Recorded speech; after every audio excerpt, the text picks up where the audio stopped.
14 yanvar tarixində bütün dünya ABŞ və İsrailin İrana qarşı kütləvi hava zərbələri endirəcəyini gözləyirdi. Lakin Trumpın İranda edam qərarlarının ləğv edilməsi səbəbindən zərbələrin olmayacağı barədə açıqlaması beynəlxalq ictimaiyyətdə ciddi şok effekti yaratdı. İranın daxilində minlərlə günahsız insanın öldürülməsindən sonra cəmiyyət ABŞ-dən daha sərt və prinsipial addımlar gözlədiyi halda bu addımlar atılmadı. Məntiqi baxımdan Trumpın geri addım atması İran rejiminə faktiki olaraq yaşıl işıq kimi görünür. Xarici hərbi təhdid aradan qalxıb və bu şəraitdə İran hakimiyyətinin ABŞ, xüsusilə də Trumpı açıq şəkildə hədəfə alması üçün heç bir rasional səbəb qalmamalıdır. Əksinə, Tehran ritorikanı yumuşaltmalı, mövzunu gündəmdən çıxartmalı idi. Lakin reallıq tamamilə fərqli oldu. Əvvəlcə Tehran prokuroru açıq şəkildə Trumpın bəyanatını təksib edərək bildirdi ki, edam qərarlarının ləğvi ilə bağlı deyilənlər yalandır və heç bir edam dayandırılmayıb. Bu açıqlama faktiki olaraq Trumpın argumentlərini ictimai şəkildə etibarsızlaşdırdı.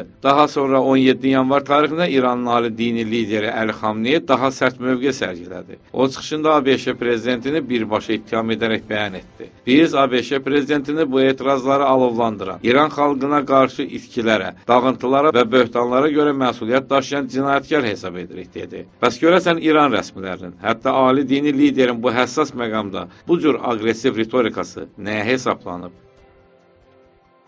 Dini hakimiyyət, eləcə də siyasi establishment ABŞ ilə olan ritorikanı yumuşaltmalı idi və bu da danışıqlara, diyaloqa hazırlıq üçün müəyyən bir görüntü əmələ gəlməlidir. Əksinə biz görürük ki, bəyanatlar daha da sərtləşdi İran tərəfindən və ayrı-ayrı ittihamlar baş qaldırmağa başladı.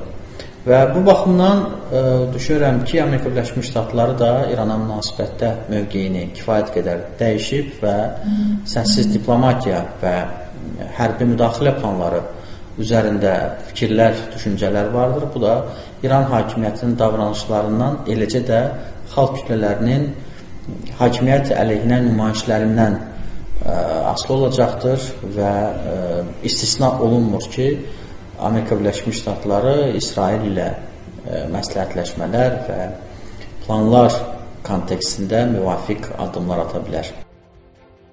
Qeyd edək ki, Ağ Ev alovlu bəyanatları sosial şəbəkələrdə pafoslu statusların paylaşılmasını dayandırıb. Əvəzində isə səssiz olaraq USS Abraham Lincoln aviadaşıyıcısı Fars körfəzinə yaxınlaşır və ABŞ İranın ətrafında hərbi qüvvələrini sürətlə çoxaldır. Amma artıq səssiz. Elçin Şuşalı, Qafqaz TV üçün.